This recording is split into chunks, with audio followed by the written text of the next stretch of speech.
Well folks, it's official. The Park Manager's Collection Pack is coming out in just 3 days time on the 16th of May. Now if you haven't seen the trailer already, it's inevitably up on my channel and you should go check it out. But in this video we're going to take a look at all the animals coming in the pack, and I'm going to bring you all the information on the free update that is also coming as well. There is a free update this time, very exciting. So the pack itself contains 4 new species. We've got Megalodon, we've got Microceratus, finally, on God, we have prayed for this moment. Segisaurus, another great canonical addition there, and the very recently discovered at Starkid, Thanatos Draken. We also have a new little ETIE skin to go with the big ETIE skin from the Camp Cretaceous pack. As for the free update, it is a little limited, but it's bringing a much requested feature in 3 new placeable kelp plants, various bug fixes, and a new above ground lagoon light, which should be good for decorating your aquatic areas. I haven't seen it, but I'm assuming that's the idea. We got a preview of the kelp during the Megalodon teaser, but the new trailer shows it off much better. Tall, spindly, kelpy. I suspect this is about as dense as the game is going to allow you to place it, and I'm still unsure what differentiates the 3 different versions, since these all seem to be the same height. If I had to speculate, and I do, it's kind of my job, it's probably the number of strands in each of the decorations, kind of like the mod was, and there's one in the middle on the left that looks like it's kind of lilting over, so that could be unique to one of them as well. Unfortunately, I haven't been provided images for the new light or the little ETIE skin, but it should look something like this. It's essentially a brown version of the big ETIE skin. It's fun for those who want your Camp Cretaceous completion, a little bonus to the DLC basically. Anyway, let's dig into those 4 new species coming to the pack. First up, we've got the Megalodon, and our first proper look at its entire morphology, and also that brown trout, leopard shark stylization on the pattern. My biggest concern, and I think it was for a lot of you, was that the Meg was going to basically just be a big great white shark. And I think they've done a really good job avoiding that here. They've streamlined and sharpened the caudal and dorsal fins to make it look more aggressive, but the big change is absolutely up front in the skull shape. The snout has been shortened and the head has been made more rotund. It's like a battering ram almost. Now it is pointier than it looks here, the angle is making it look very flat, and we'll see that in a second. But it's got heft and bulk, the heft and bulk I really wanted to see in Megalodon. We can also see here a feeding animation for the Megalodon, and this does a few things for us. Shows us a little bit of colour variation. We've got this yellow underbelly. It shows the snout is pointier than the last image suggested, but still substantially less so than the great white, as you can see. It gives us a great look at the jaws, those double lines of vicious teeth and exposed gum line, an absolute classic of Megalodon imagery. And finally, we get a sense of scale in comparison to the feeder shark. I took a shot of the Mosa in-game to do a bit of a size comparison. It's hardly accurate, but let's just roll with it. I'd say the Megalodon is about 60% the length of the Mosa, given that about half the Mosasaurus is below the water in this shot. The Mosasaurus really doesn't come out of the water to feed. So I'd say it's about 60% of the length, much bulkier and thicker, which is what you would expect given the Evolution 2 Mosa is like 80 feet long, it's humongous. Anyway, it's cool, and more than anything, I'm really looking forward to seeing its social animations. Very curious to see what they do there. Anyway, Megalodon, old hat. Microceratus is finally here. Microceratus' new hat. We've been swearing up and down we would get it before the end of Evolution 2. I've been saying it seems near impossible that we wouldn't, and it hasn't made me a liar, thankfully.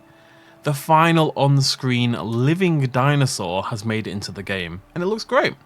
We get a variety of colorations here on the base skins, but they all seem to be using the same pattern colour, that sort of dark crimson etched striping, which is also the pattern responsible for the pink blush on the crest.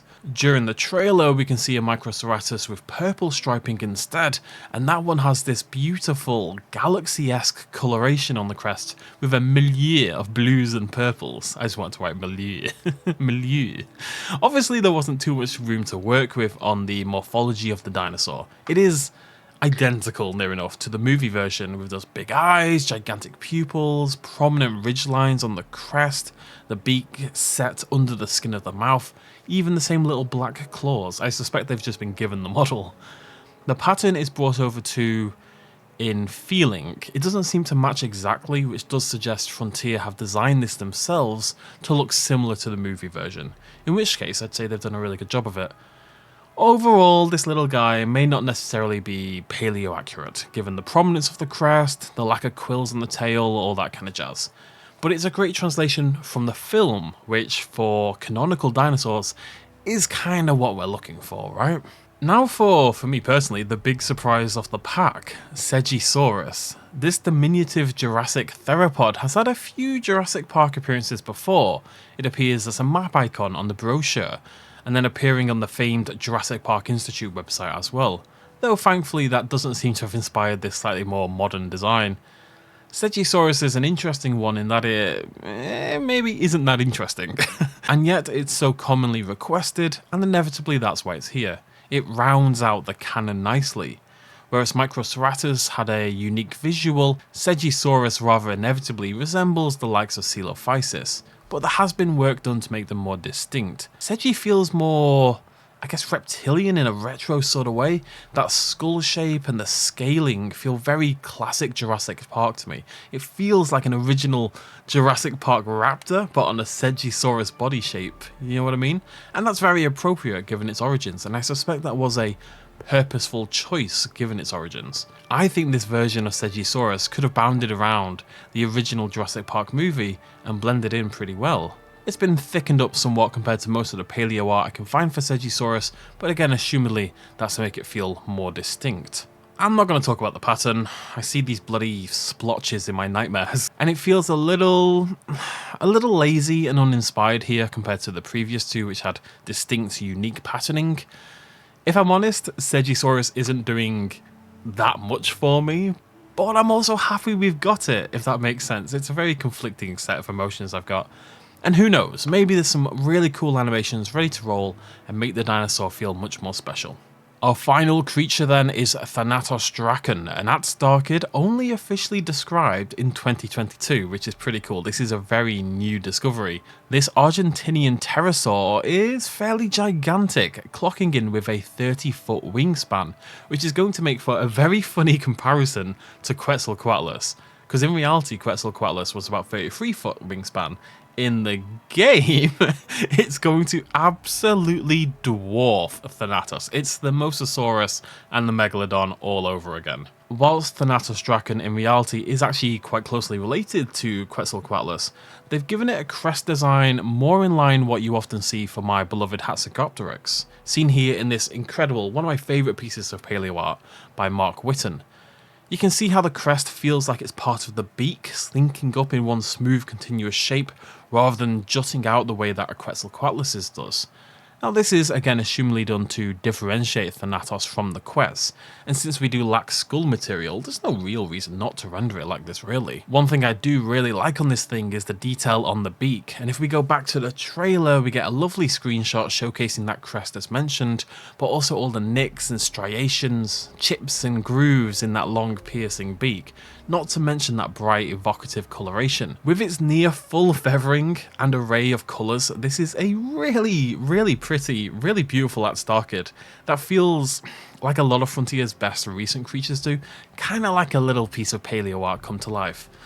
Except the goddamn splotch is back on the wings. I hate it so much. Anyway, that's everything that I know so far for the new Park Managers Collection Pack. Now that does make me a little nervous, because that means this could well in fact be the final pack. And whilst we did get a free update, it's definitely much more limited than the free updates in the past were.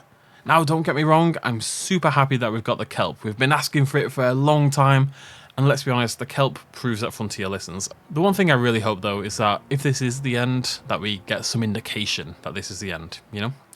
Anyway, what do you think of the Park Managers collection and the free update? Are you happy with these two big canonical introductions with the Microceratus and Segisaurus? Let me know down below and come back later this week for inevitably tons of content on this brand new DLC. Thank you for joining me, cheers, much love as always, bye bye.